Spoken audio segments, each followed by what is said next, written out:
Welcome to Market Pulse by SC Securities and Daily FT. As usual, our effort is to bring you the expert insight for you to have a better pulse about the Sri Lankan equity markets. Sri Lanka, the pearl of Indian Ocean, is known for producing the finest tea in the world for many decades. And if there is one brand which has conquered the world with that finest producer of tea, it is none other than Dilmah. To talk about Dilmah and the tea industry of Sri Lanka, we have with us today Mr. Dilhan Fernando, the Chief Executive Officer of Dilmah. Dilhan, welcome to Market Pulse. Glad to be here. Thank you. So, Dilhan, Dilmah holds a proud legacy as a Sri Lankan brand which has gone overseas, and it is a very successful international brand. So, to start off the conversation, tell us a little bit about how this legacy all started and how it has become so successful. Well, it began with a single person. It began with a young man with a very big dream. At the time, it was the 1950s, and my father, at the age of 20, having seen the passion and the commitment with which tea is harvested, when you look at it at a simple level, each one of these cups of tea contain 30 hand-picked leaves. That means somebody has spent time and effort in hand-picking just the finest leaves for your cup of tea. There is nothing more artisanal, more luxurious than that. Now, my father saw this and he wanted to get into the tea industry. Then he went to Mincing Lane, which ironically in London was then the center of the global tea trade, which they don't produce much tea. At least that time they didn't produce any tea in England, but yet that was the center of a global tea trade as a part of the unfortunate colonial economic legacy that the British Empire had. So he went there, and then, quite contrary to his expectation of a celebration of what is great about tea, he found something quite different, because the trade was focused on profit and therefore value reduction. Whereas for us as growers, my father saw at the time, as we see today, the incredible artisanal commitment, the effort that goes into making tea, not only the combination of the influence of nature and so on, but the effort of people. Now, when you then translate that into a commodity to be traded, you end up with something that is completely against the social and economic interests of the country. So my father saw this, but of course, when he conceived that idea, it was 1950, it was a very different time. There was no printing here. There was power issues, there was so many complications, and the trade was dominated by the British. So he had to work his way through, and eventually it was 1985 when he was able to make his first breakthrough, getting his Dilmah tea grown, harvested, ethically made, and packed in Sri Lanka, branded in Sri Lanka, with the profits coming to Sri Lanka. He got it on shelf in Australia in September 1985. That's the potted history of how it all happened. So now how many countries Dilmah is in? Well, from that we grew. We are now in over 100 countries. But I must add that our objective is not to say that we are the biggest. We want to maintain our quality, because there is no reward, or there is nothing great about saying that you are the biggest in volume. But what matters for Ceylon tea is value, because it's value that translates to the ethics, the kindness to people, to nature, addressing the challenges that the industry has. Okay, and Dilhan, now Sri Lanka does not really do much of value-added products exports. When it comes to tea industry also, what we see majority is bulk exports. But Dilmah, of course, is an exception. It's a value-added product. What is the reason behind Sri Lanka is not being geared for value-added exports? It's a tragedy. Sri Lanka has the finest tea, the finest cinnamon. We have exceptional cardamom, unbelievable pepper. We have an abundance of quality products that extend from our people, that is our tourism potential, to our biodiversity, to the products that I mentioned, to the art and craft.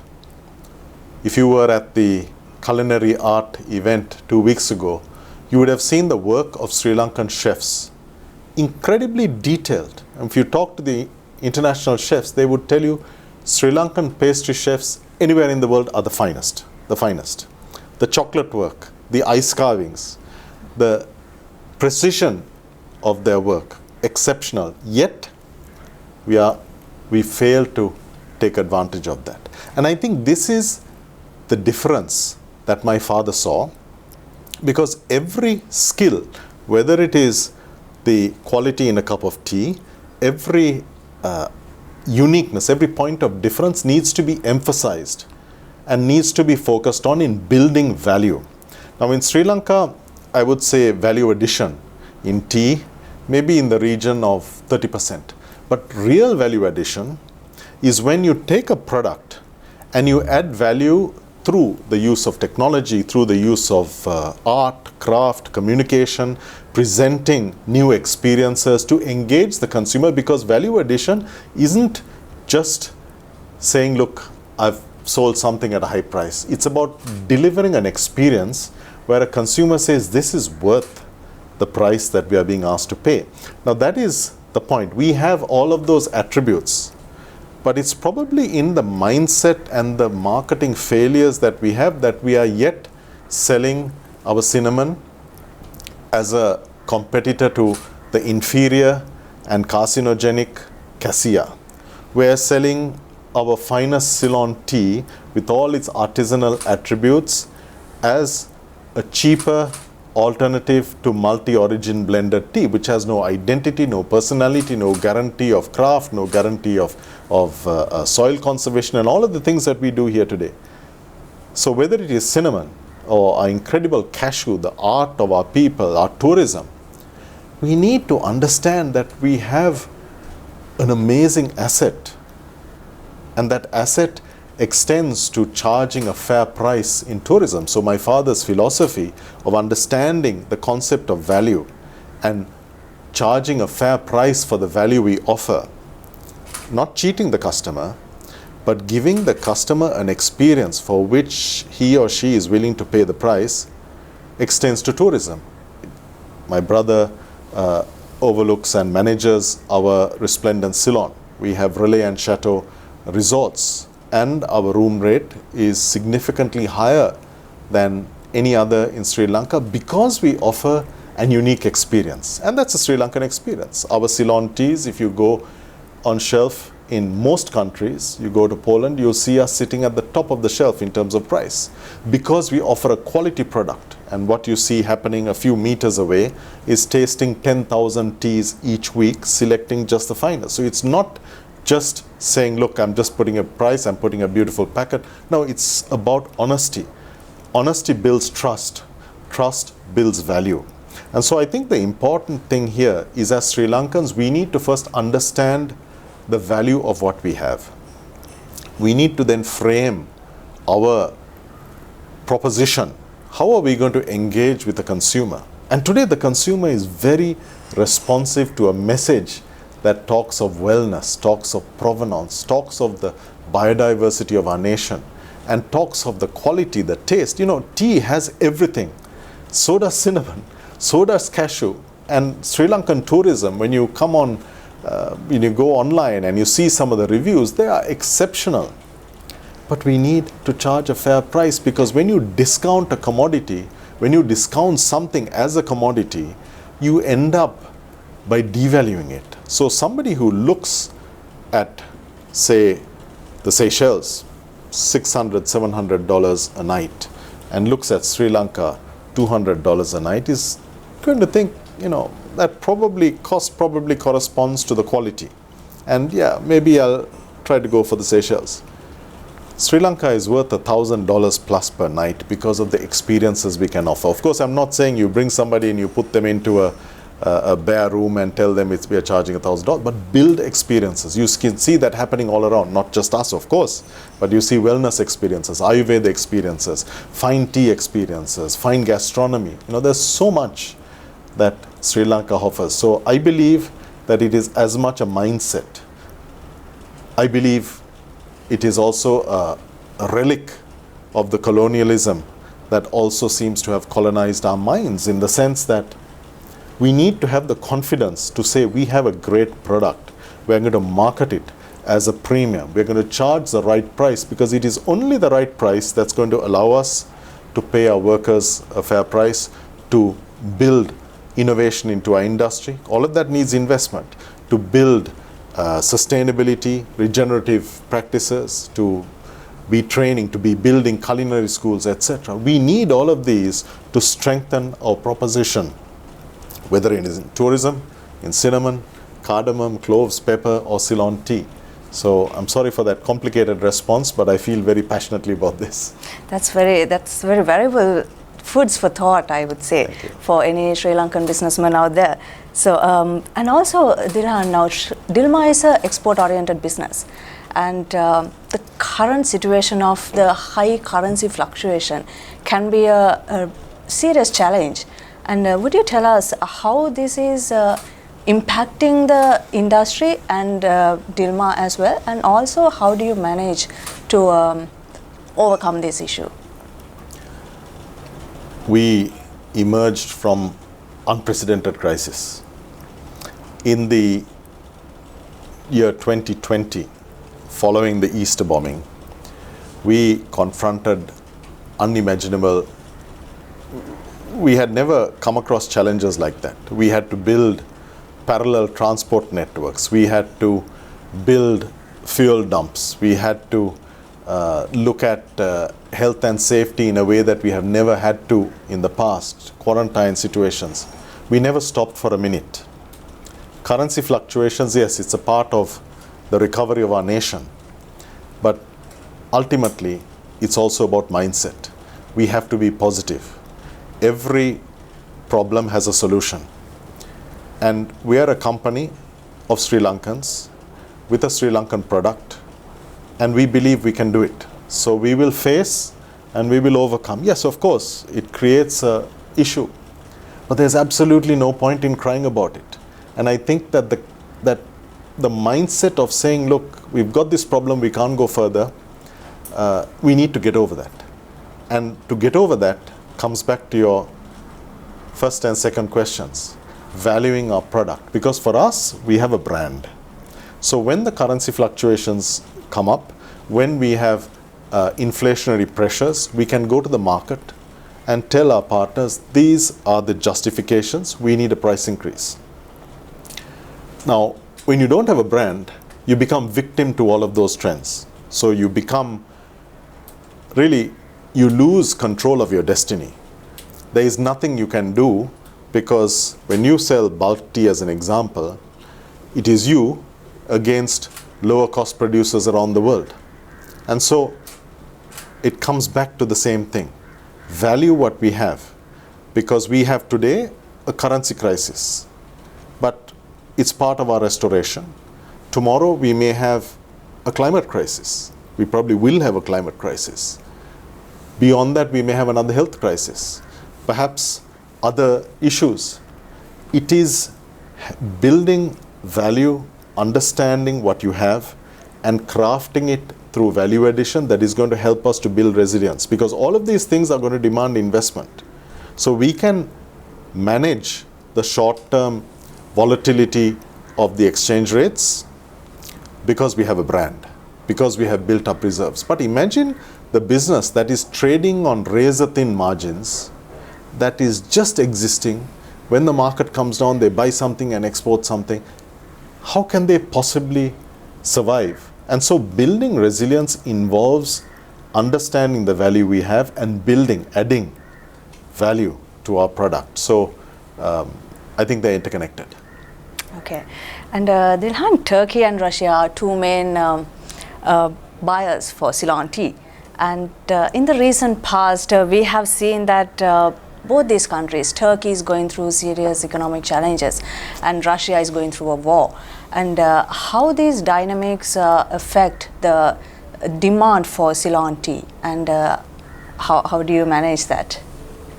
Well, Turkey, Iraq, Iran, Libya, Russia are traditional markets for Sri Lankan tea. And I think our future and our resilience is to broad-based Ceylon tea.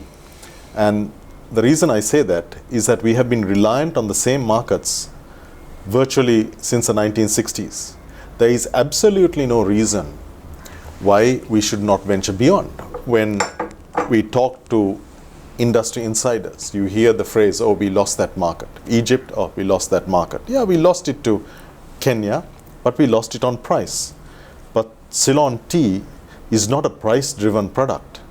It's a quality and a sustainability-driven product. And so I would like to perhaps suggest that, yes, today it's Turkey and Russia suffering economic crisis. Tomorrow it could be Europe. It could be something else. But we need to broad base our markets. We cannot stay reliant on the same 5 or 6 markets. Whenever Iran has an issue, of course, we have a crisis in Sri Lanka. When Iraq, our number 1 market, has some sort of import issue or embargo or sanctions or whatever it is, Sri Lanka suffers. It's really an unsustainable and quite a narrow-minded approach to keep doing what we do, because all that has happened is that in real terms the prices have come down. If you look at Russia, going back to the 1990s, in the time of the CIS, my father was doing business with Soyuz Pluto Import, the government commodity import unit, and we sold good Ceylon tea. And at that time, Dilma fine Ceylon tea was offered across Russia. We used to ship 400-500 containers sometimes per shipload, and it was shipload because Soyuz Pluto Import would send us vessels, and we would be assigned a certain quantity of number of containers on each of those vessels. But since then, the Russian buyers came to Sri Lanka and said, oh, I'm buying Dilma at this price, can you do cheaper? And unfortunately, very sadly, our colleagues, not understanding where this would end up, queued up to offer cheaper than Dilma, saying, oh, it's the same as Dilma, but it's cheaper. Now, what they should really have done is, okay, you're getting $2 from Dilma, well, my tea is better, and I will give you $2.05. That would have given us a very different situation than today, because Ceylon tea had such an amazing reputation in Russia. But what happened was, our distributor was importing Dilma. He thought, okay, look, I can make more money by having my own tea. Why should I import and supply Dilma tea? He came to my father and said, look, here's a design with an elephant on it. I want you to supply my tea. My father said, no, sorry. So, of course, he went to other exporters, and they all queued up. Price went lower. It went lower the following year. Every time, and suddenly this guy thought, my goodness, I'm onto a gold mine, because I've got the strength of Ceylon tea and I can get cheaper. When everyone I go to is giving me cheaper. Finally, he said, okay, I'm setting up my own plant, and now I don't need Ceylon tea anymore. Sri Lanka built all the major brands in Russia today. But do they contain Ceylon tea? Very little, if at all, because Ceylon tea is expensive because of its quality. But instead, like Egypt, a market that was virtually captive for Ceylon tea is today using Kenyan and Ugandan teas. The reason is our inability to value what we have, because value means you need to be creative about communicating. Communication means you engage with customers, not just say, look, Ceylon tea, the finest in the world. Engage. How are we going to, talk about how the product is relevant to their health, to their wellness, to taste. Look at what we have. We have light, bright teas from Nurelia, spectacular. You have strong, earthy teas coming from the Gaul district, from Ratnapura, in intensity.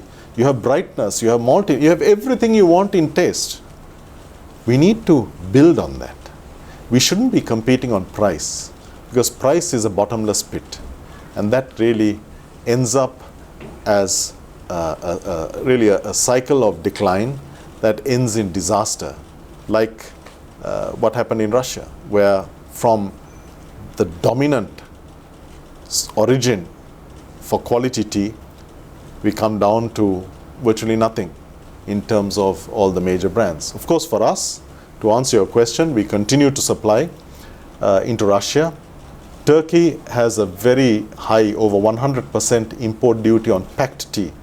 So we don't consider it a important market. It is important for bulk tea, but we don't believe that bulk tea in any sense is important for the future of Sri Lanka. It's just passing on the reputation of Sri Lanka at a discount and saying, here's the bulk tea, take it, mix it with whatever you want and pack it. That's not the way to market. We should be controlling, like French wine. If you go to a wine producer in Bordeaux and say, look, I want 2,000 liters of your wine, I'm going to pack it in Sri Lanka and mix it with wine from India or somewhere else, they'll say, no, forget it. You are not going to use our name because we are France. We are proud of our wine. We'll sell you a bottled product, but as for you bottling, sorry. So I think that way we need to understand the value. We need to build a marketing mindset that allows us to take advantage of what we have. And as you correctly mentioned, the Kenya and India emerged. These are some strong suppliers in the world tea industry. However, the quality matters. And also India and Kenya both are facing some labor issues at the moment, severe issues. And does that mean it creates more opportunities for Ceylon tea? And is there any way that we can capture that opportunities? I think it creates more opportunities, but probably not in the way you're thinking. In the sense that when there is supply disruption, it is inevitably, it's temporary. But where it creates an opportunity is if we go to consumers and say, look, during the pandemic, most countries either mechanized and retrenched 20, 30,000 workers and put them into misery, or they abandoned minimum wage mechanisms and reduced the wage. But in Sri Lanka, we actually increased our wage. We increased the wage, we increased the social commitment. We're not perfect, but you go to the streets of Berlin or streets of London, you don't have to walk more than 100 feet to see somebody in misery, somebody without health care, somebody in deep trouble. So all of those people who come here, take photographs of somebody and go and put it in the newspaper and say we are mistreating our workers, they need to look to themselves to understand who is at fault. The world is telling us we want a cheaper product. When we go and offer a product at a fair price, we get kickback, we get told, no, cheaper. Why you have to compete with this country, or you have to compete with that country. But our product is valuable because we want to take care of our workers. We provide free education, we provide free medical care and all of this. So we need to understand the value of all that. Yes, Kenya and India have short-term labor issues, but ultimately we should not seek to exploit that because that will be at most a short-term benefit. We need to understand the bigger picture. Where does Sri Lanka fit in this competitive environment? We should not be seeking to compete with them because it will end up price competition. We should compete on quality. We should talk about the beauty of Nuarelias, talk about how valuable it is. When you go to any restaurant, you will find coffee in 4 or 5 variations, $5, $6, $7 per cup. Tea, you'd be struggling to get $2 to $3. Why? We have incredible teas. We have variety. You have 10,000 different alternatives outside this door. So we need to celebrate that. And I think we need to understand what we have and create a communication and a commercial strategy around that. And actually what is important is not to sell 300 million kilos. What is important is to sell 150 million kilos of Ceylon tea profitably. When I say profitably, it must be profitable for the environment. We have to invest in soil regeneration, we have to invest in biochar, we have to invest in a multitude of different interventions, agroforestry. We need to make sure that it is profitable for the community. We need to integrate the livelihoods of people into our business model. So for example, what happens to elderly people when they retire from work on the plantations? What happens to the children on the plantation? There is a These are not easy solutions because it's a complex environment. As an example, when people come and tell us, look, you're not looking after people on your plantations. Yeah, the British put the people there, but today less than 20% of the people who live on the plantations work on the plantations. So what do? Do you tell the estates, okay, you're losing money on tea because the market is against you, because the buyers are depressing the price, and still you have to look after people who don't work for you? No, you can't. That's unsustainable. It's unethical. And so we need to understand, how does this construct, how does the concept of a living wage, how do we achieve it? Well, we can achieve it by first of all going to the world and saying we produce the finest tea on earth. We look after our workers, we look after our environment, and we want a fair price. And so if you do this, then you will find between the cost of production, net sale average, and export FOB, you will find a reasonable gap. Then we can use that gap to benefit social, environmental issues.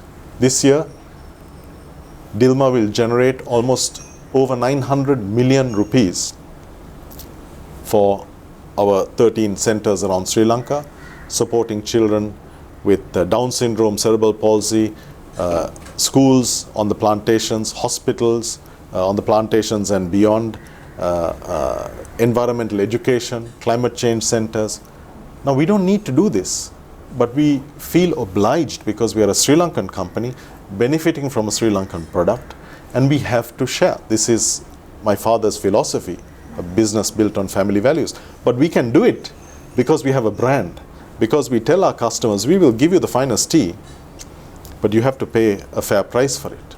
Now, if all of Sri Lanka did this, and we took that 30%, and all that 30% were to work on premium pricing, then you would have a happy customer because they'd have a better quality tea, you'd have a happy worker and a happy environment. It's not so simple. We still need to push. 30% is not enough. That 30% includes private labeling. It means that I pack a product and I ship it to a customer under that customer's name. That's not value addition. That's giving our natural benefits, the benefits of branding and value addition that we have in Sri Lanka, and passing it on to the world.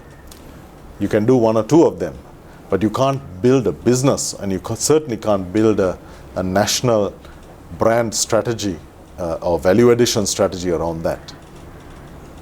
And Dilhan, the chemical fertilizer ban which came up on 2021, that created some serious issues for plantation sector as a whole. But now the regulations have changed. What is the current situation? Are we recovering, and how fast we are recovering? What is the situation now?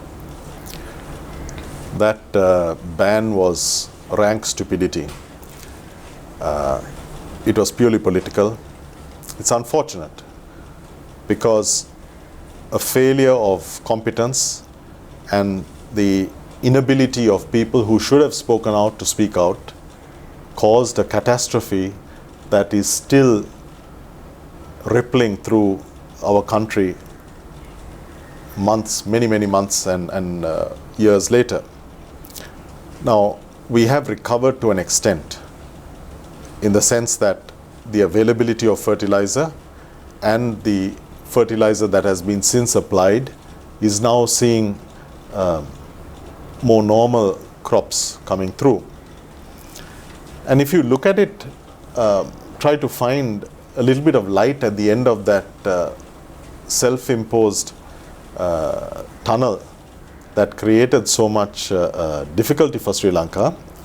I suppose the little bit of light is that people are thinking a little bit more about sustainable means of regenerative agriculture, alternate methods. And I think this is important. Not to say that the fertilizer ban was good. It was not. But we need to now also think, yes, the fertilizer is back, but we should never think of it as business as usual. You've probably been feeling the heat in Colombo recently. Well, I spoke to a colleague in the UK yesterday. We were on a Zoom call together, and he said it is so hot. It was blisteringly hot. This is a reality. So what we do now should not be reliant on fertilizer, because the stupidity of the fertilizer ban was the ban in itself. But what we recommended as several members of the tea industry who were part of that initial task force until we were kicked out, was that there should be progressive, set a target, 5%, 10%. That would have been a very wise and insightful action. In several countries, they are working on this model, but their time frame is 30, 40 years, not overnight. And so yes, we are recovering, but the ramifications are still being felt, because the economic impact, also to an extent, of course, it was much to do with corruption and theft from the national treasury and so on, but it was equally precipitated by this food security issue that happened there. Okay, and also Dilhan, now in a different note, the customer preference for tea, do you see any changes in the trends? Like, as an example, maybe the new generation is shifting towards substitutes like coffee or juices. What kind of preferences you see? Like, what are the trends you see with the new generation? Well, consumers today are used to a multitude of options. Wherever you go, in Colombo, you can see it to an extent. You walk into a restaurant, you don't come with a predetermined notion of saying, I'm going to drink tea or I'm going to drink coffee. What's on offer? Chicken looks good, I'll try the chicken. What's on offer? After, I like this dessert, looks good, I'll take it. It's up to us to make tea look good. And does tea look good? Infinite variety in taste. And the taste is determined in tea not by the manufacturer, it's determined by nature. You have Nuarelia teas. Can you produce a Nuarelia tea in Ratnapura? No, because there are inherent geographical and climatic characteristics that define that light, bright tea. Nawalapitiya region, completely different. Maskelia region, different. Ratnapura region, different. Gaul district, completely different. This is an incredible blessing, in the sense that if we can communicate this positively and say, look, here's what we have in Sri Lanka. It's not just Ceylon tea. There's a multitude of different options. You've got tea for your morning, you've got tea for your afternoon, you've got tea to have with your salad, you've got tea to have with your biryani. Make the product relevant, make it look good to the consumer, create occasions. The new consumer isn't moving away from tea. We are simply not evolving in communicating what tea is. Today, tea is more relevant than any other beverage. There is no herb like tea. It's varied in taste, it's natural plant antioxidant goodness, unprecedented. L-theanine, the ECGC, so many other elements, variety of taste. But importantly also the fact that in tea, if we build a stronger ethical and environmental sustainability proposition, you have a compelling offer. You have something that a consumer will say, okay, look, when I drink this tea, not only am I doing something good for my body, I'm engaging my taste buds and appealing my taste buds, I'm enjoying something, tea for mental health, L-theanine, calming, polyphenols for natural health benefits, but also I'm helping tea plantation workers in Sri Lanka, because when they produce this and I pay a fair price for this, they get a fair wage. So what's not to like? We just need to be able to communicate that and make tea look good. And that's, I think, exactly what you do with the Dilma Tea Lounge concept, making it more of a lifestyle. Building experiences. Building experiences. Exactly. And Dilhan, last but not least, what does future stands for Sri Lankan tea industry? What do you see in the future? Where do we stand? And what kind of benefits we will be getting as a country? I need to top up my cup of tea before I answer that. Yes. But can I offer you some tea? I'm fine. Oh, you're good. Okay. Yes, thanks. Great. So I think the future has never been so bright as now. And the reason for that, Gen Z, the younger generation, millennials, slightly older, but they are conditioned by the pandemic for health and wellness. They're looking for products that offer health and wellness. Any scientist, or in fact, if you go online to PubMed, you'll find 46,000 research papers that confirm the natural antioxidant goodness in tea. So it is scientifically proven. Now, when you connect that to the fact that tea has a therapeutic impact on every single lifestyle disease, diabetes, tea helps the body synthesize sugars. It protects against type 2 diabetes. Mental health, L-theanine enhances cognitive ability but also enhances mood. Stress, tea reduces the impact of stress on the human body. Heart disease, tea reduces the possibility of stroke through its capillary actions. Stroke, osteoporosis, the list is endless. And that's in a cup, or at least the research is around 5 cups of tea a day. So all the major issues that we confront in this. Now, it's not about taking this out and making it into a tablet. No, because tea comes with a combination of 400 different elements, which comprises the flavor, the goodness, the texture, etc. Now, you can't extract one and say, okay, I'm going to give you this gazillion times benefit of health in tea. It doesn't work that way, because you extract and synthesize, you lose the benefit of the combination. Now, combine that with a story that connects to the beauty of Nuwara, of the city of gems in Ratnapura, of the story of the influence of nature, the art of tea making, the artisanship in tea making, and you have a very compelling proposition. But again, it's coming back to valuing what we have, because in Sri Lanka, we have a group of people who will say, look, it's just tea. We want to sell it at the cheapest possible price, and we want to get the biggest possible quantity. It's not about that. It's about understanding what we have and about saying, look, how do I make this relevant to a consumer? Wellness, taste, different occasions. We can combine with the culinary. I mean, we did recently, a couple of weeks ago, we did a Real High Tea Challenge. We've been doing that from 2007, talking about something unique. We can connect it with Sri Lankan food. Again, undervalued opportunity. Wherever in the world you go, you see Indian restaurants. But Sri Lankan food is magnificent on its own right. I'm not comparing the two, but our use of spices, incredibly complex, the artisanship, to value that. It's a question of mindset and value. And the future for Ceylon tea has never been brighter than today, in my opinion. Thank you. And thank you very much, Dilhan, for finding a time for us in your busy schedule and sharing your great insights with us.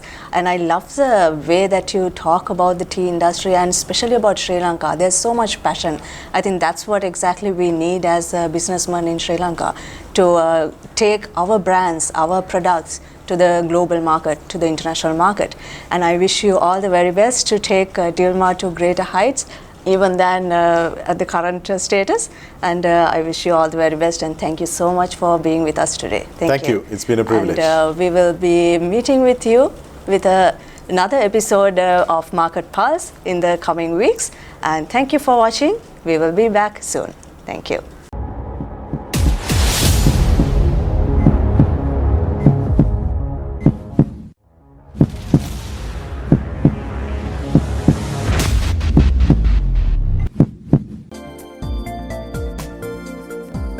For more latest news, subscribe to FTTV.